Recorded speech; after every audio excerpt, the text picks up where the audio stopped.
বাঁচিনি বাছা, অতিবার বেরো না, ঝড়ে পড়ে যাবে।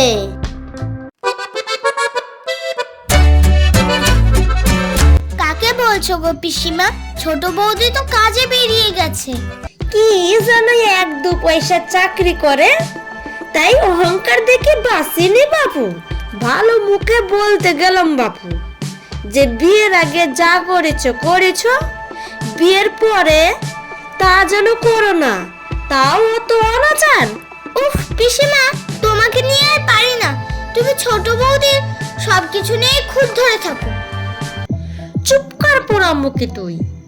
ওর দোষ তোদের চোখেই পড়ে না। হাতে একটা শাখা নেই, চুড়ি নেই, সিঁদুর নেই। একটু অন্তত চুড়িও তো পড়তে পারতো। মুখুজ্জে বাড়ির মান সম্মান আর কিছু রইল না। ও পিসিমা, তুমি ভিতরে যাও, বড় বৌদি আবার চা বানিয়েছে, তোমাকে ডাকছে। তাড়াতাড়ি যাও, চা আবার ঠান্ডা হয়ে গেলে বড় বৌদিকে আবার গান বন্ধ করবে। এই তুই থাম তো বাছা। তুই হলে এই বাড়ির মেয়ে, তুই আমার হয়ে কথা বলবি কিনা তুই পরের হয়ে উকালতি করছিস? হ্যাঁ, দাদা আজকে যদি বেঁচে থাকতো তাহলে কারো ক্ষমতাই হতো না এরকম কথা শোনার। এমন তো কিছু বলিনি পিসিমা যে তুমি ওরকম করছো। তুমি বরঞ্চ সবাই পিছনে লেগে থাকো।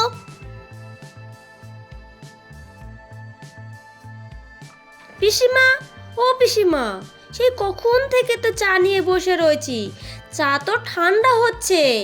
চা খাবে? চা? এই বাড়িতে থাকতে থাকতে আমার ঘেন্না ধরে গেল, ঘেন্না।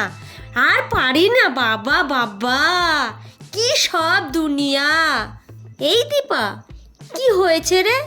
পিসিমা তো খেপে গেছে। তুমি তো জানোই বৌদি, পিসিমার রোজকার কাণ্ড কারখানা। আমি সে কখন থেকে দেখছি, সে 2 ঘন্টা থেকে বকবক করেই যাচ্ছে। একটু মুখটাও বলছে না। আমি বলছি বড় বৌদি চা বানিয়েছে, যাও একটু খেয়ে আসো, তাও তো মাথাটা ঠান্ডা হবে। তাও শুনছে না, ঘুরে উল্টে আমাকেই বকবক করতে লাগছে। কেমন মানুষ তাহলে ভাবো। যে ছোট বৌদি অফিসের জন্য বেড়াবে, অমনি শুরু হয়ে গেল কাণ্ড কারখানা। তুমি এত কিছু কি করে সামলাও বলো তো বড় বৌদি? আমাকে একটু শিখিয়ে দাও, আর এই পিসিমণিকেও একটু শিখিয়ে দাও ভালো করে, আর মাথায় ভালো করে গুছিয়ে দাও। এই যে অনেক বছর ধরে এই বাড়িতে বউ হয়ে এসেছি, সব কথা শুনতে শুনতে আমার অভ্যাস হয়ে গেছে রে। আয় ঘরে আয়, একটু চা খাবি? না, খাবো না। ওই পিসুমা আবার ওখানে থাকলে বক বক করে মাথা খাবে। আয় আয় আয়, তোর জন্য মাছ ভাজা করে রেখেছি, খাবি? আয় আয় তাড়াতাড়ি আয়। মাছ ভাজা? দাদা মনে হয় আজকে নিশ্চয় মাছ ধরে এনেছে, তাই না বৌদি? হ্যাঁ রে হ্যাঁ, অত হেয়ালি করিস না। ঠিক আছে বৌদি, যাচ্ছি। আমি কিন্তু পরপর খেয়েও যাব, আর তুমি দিয়েই যাবে। তুমি কিন্তু বিরক্ত হবে না।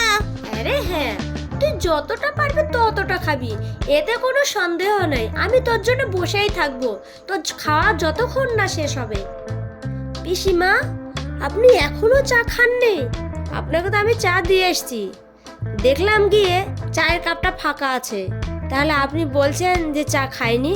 বৌমা, তোমাকে কতবার চেঁচিয়ে চেঁচিয়ে বলবো যে নিচে চা দিয়ে যাও, তা চা দিয়ে যাও। ঠিক আছে পিসিমা, আবার নতুন করে চা নিয়ে এসে দিচ্ছি আপনাকে। ও, এবার বুঝেছি, চাটা তুমি খেয়ে নিয়েছো, খেয়েটেই বলে কি না নতুন করে চা এনে দিচ্ছি। ঠিক আছে, তোমার মন যখন চাইছে নতুন করে চা দিতে, তা নিয়ে এসে দাও, খাই।